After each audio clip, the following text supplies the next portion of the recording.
amigas, amigas. Good morning, good afternoon, good evening sa inyong lahat. Kumusta na? Anyway, magsimba pala si Akich. Yan ang simbahan namin dito sa village na ito. Pero doon ako sa couple na magsimba. Dahil tapos na yan dyan ang misa. Kaninang umaga pa. Tulog pa ako. Pati lubot ko, naghagok pa. Ngayon doon ako sa kabila. As 10 o'clock mag-start ang misa doon sa kabila. Tignan nyo naman ang mga kabahayan dito. Oh. Ang gaganda, di ba? Ano pa to? Part pa to ng village na Igram pa rin ito. Ganyan yan ang village dito kapag Sunday. Naku po Lord, namatayan na ng pusa. Ayan na pala yung simbahan. Oh. In 2 minutes nandyan na ako. Nandito na pala ako sa simbahan. Diyos ko, ang init. Yung kilikili ko basa na. Ano ba yan? Ayan ang simbahan dito. Oh. Minsan maraming nagsisimba, minsan din kunti lang. Di ba makikita mo dito, peaceful kaya dito kung magsimba. Kaso lang hindi ko maintindihan lingwahe nila. Kahit na hindi ko maintindihan, as long as nakapasok ako dito sa simbahan, yun ang pinaka-importante sa akin. Maiwan ko muna kayo ha, magsimba lang ako. Akala ko natapos na ang mass, yun pala hindi pa. Parang may sinasabi pa yung pari sa labas. Oh, umuwi na ako. Anyway, natapos naman talaga pero iwan ko kung ano yung ginawa nila dyan sa labas. Ang pinaka gusto ko lang talaga dito, yung ano ba, makapasok ako sa simbahan. Yan kasi ang nagbibigay sa akin ng sigla eh. Lalong-lalo na kapag may problema ako. Dati-rati, ganito na talaga ako. Noong sa Dubai pa ako, halos every off day ko, nandun ako sa simbahan. Parang ito na yung nagiging routine ko sa buhay ba. At malaki namang tulong talaga kapag makapasok sa simbahan. Wala naman kasi akong kaagapay, kundi si God lang. Tignan nyo ang daanan ko, oh. Walang katao-tao. Ewan ko na saan na yung mga tao dito eh. Nagbakasyon ata.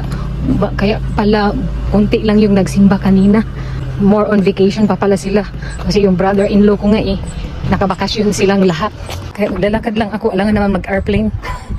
Sana all, may sariling airplane para uwi ng Jensen ba. Hindi na kailangang mamasahi. Ay, thank you Lord, malapit na ako sa Jensen. Ay, sa bahay namin. Tumutunog ng kampana ng simbahan. Sila daw yung mag-take over ng ating vlog. Sige na. Let's eat titos-titas. Doon mo ba?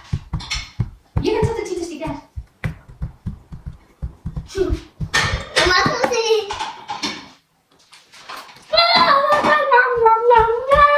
Titos-titas, ayan. Ako po. Titas, ayan. Ako po. Ay. Yan. Ako po.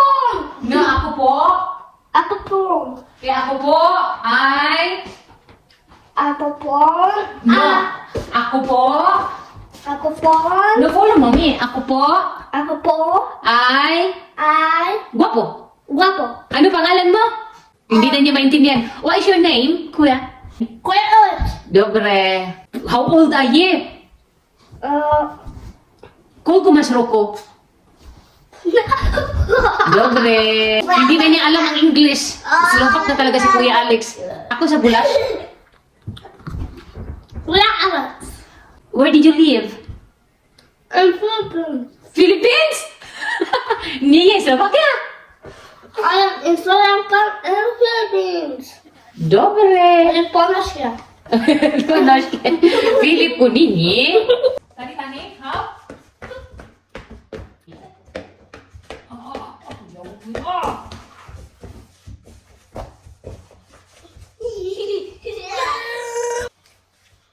Bunot ko yan, bunot. Nagwag mo pagi. Bunot rin, bunot. Ha? Taga-asa ka dong? Taga-asa ka? Philippines! Taga-Jensen! Yawa, uy! Mga dansirot! Dancer in Slovakia!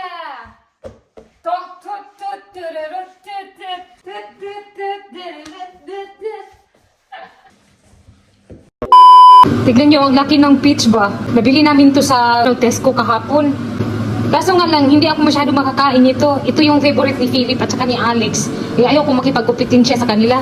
Sila ang pinaka-importante eh. Kahit marami kaming apples dito, ayaw nila kumain yan. Gusto talaga nila yung peach. Ikaw pa namang everyday, apples, banan, then mandarin. Wala nang ibang fruits. Dahil ito lang naman ang affordable namin. Dahil ang-miss ko yung pancit canton sa Pilipinas, ito na lang ang lulutuin ko. Ito yung instant noodles ng Vietnamese ata ko. Hindi, nanggaling pa to ng Jensen eh. Ito ang lulutuin ko, tapos with sutanghon. Ay, magiging instant sutanghon na. Mabuti na lang kamo, may sutanghon. Oh. Okay, hindi ko na masyadong namimiss ang bihon. Anyway, may Asian shop naman dito, pero nandun pa sa Bratislava, yun lang naman ang, alam nga naman yun lang pupuntahan ko doon sa city, di ba? Para lang sa bihon na iyon. Sana nga makabakasyon na kami doon kina Dagda, tapos gayain ko si Dagda na bumalik kami doon sa Bratislava para lang bumili yung bihon ba na super cute. Nakaluto na ako ng gulay kagabi. Sinisiparit ko kasi ang pagluto ng sutanghon. Ayan, saka ko na i-mix. 2 minutes lang ito. Ay, para-paraan lang. Walang gunting, tinamad. Ngipin na lang. Ganyan ako dito. Kapag namimiss ko yung mga pagkain Pilipinas, gumagawa ko ng paraan. Guys, instant sutanghon. Favorite ni Philip at saka ni Alex. Kaya di ba, hindi ako nag-iisa. Karamay ko mga anak ko. Si Vladimir, kumakain naman siya dito. No choice eh. Kahit ano daw luto ko, as long as na hindi poison, di ba, hindi ako kakain. Basta malutuan ko siya ng pagkain. Na siya lang ang kumakayod para sa amin. Kaya tis-tis ganda lang muna. Kapag sinasabi ko kay Philip at saka Alex na ang pagkain natin na yung noodles, ay tuwang-tuwa yan sila. Kahapon hindi sila kumain kasi straight na kaming nag-rice. Ayaw nila. Gusto talaga nila mga noodles. Pero dapat hindi siya everyday. Kasi nakakaumay naman din. So, minsan once a week. Instant sutanghon pa pala. Parang isang baryo yung pakakainin ko eh. I don't want it fat. I don't want it. Nag-antay na silang dalawa o kanina pa yan. Sabi ni Kuya Alex sa akin, bilisan mo mami, gutom na daw siya. Masarap. Hindi ni Papa.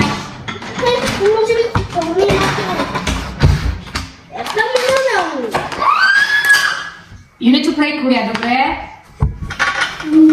Ozor, 10 euro ha, each.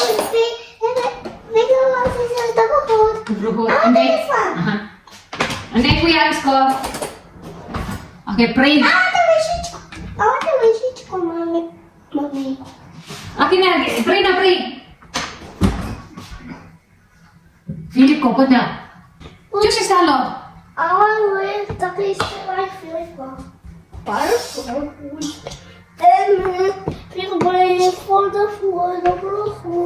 Bruhot. Tingnan nyo ang instant noodles. Ay, instant sutanghon, di ba? Parang super cute na rin. Father, Son, Holy Spirit. Amen. Thank you for... Bruhot. Grassy? May buhok nga. Ano ba yan? Ang buhok ko ito ba? Naglagas na naman. Tuwa si Philip at saka si Alex. Oh. Anak ni Dakdak, ayan sila. Ganyan yan sila magtawagan. Para silang mga truba.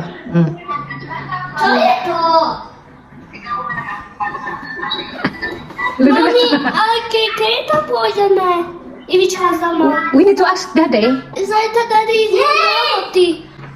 Ano din, maybe po, Zaitra, ano, po, obidi, dobre. Pusim? Well, we cannot play that. I want to see that tractor. Structure.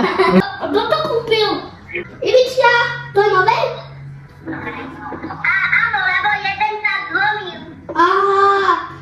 Darum wir, tam nie są myci też. Zaraz. A nie będziecie ją kupić. No, zagajemy na upustę.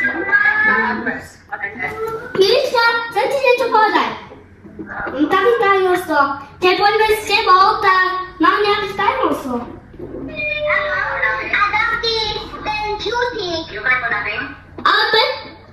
A ibig siya będzie? Dobre, ale ja mam trójwoką. Puzuj. Trójwoką. Wiemy. Iwiczka, a... Nie idę na ten domu i Filip. Chodź tu na nogi. Filip nie widział. Sa totoo lang, no, hindi na talaga ako mapakali ba. May i-share na naman ako ulit sa inyo. Lately, di ba nasabi ko sa last vlog ko na may nasalihan na akong mga platform, pero hindi ako sure kung may tatlong platform, naka-withdraw na ako, is na-scam na naman ulit ako. $30 yung nawala sa akin. Grabe. Sabi ko na sa sarili ko, Diyos ko Lord, ano na naman ito? Ang sakit na ng ulo ko.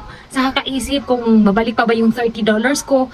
Tapos kinuntak ko yung nag-invite sa akin. Sabi niya sa akin, mag-refund daw siya. Ang promise niya, mag-wait ako ng 6 hours. And sinabi niya sa akin, ibigay ko daw sa kanya yung aking wallet address.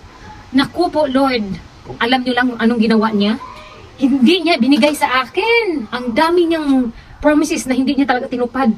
Tapos nung nag-message na ako sa kanya sa Telegram yun, hindi na siya nag-reply. Hindi niya ako na-block. Online pa rin siya. Umabot na lang ng isang araw. Hindi pa rin siya nag-refund. Nagmamakaawa na ako. Sabi ko sa kanya, yun na lang ang pera ko at alam mo namang na-scam na ako sa... Sabi pa niya sa akin, fuck you. Bakit daw ako kailangang magmamakaawa sa kanya? Hindi, siyempre sabi ko sa kanya, hindi mo na kailangang magsalita sa akin ng bad. First of all, pera ko yan. Second, hindi ka nagsabi sa akin ng totoo na hindi pa pala ma-withdraw ang perang na-invest ko dyan kung hindi ako magbigay ng $10 additional fee. Ano yan, nakakaluka ka. Sabi niya ganun. No, ganito, ang dami niyang sa kanyang voice message. Hindi ko na talaga tinapos yun.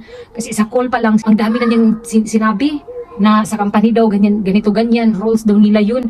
Tinignan ko yung account ko, nandun pa rin yung $31 ko kasi tumubo siya ng $1.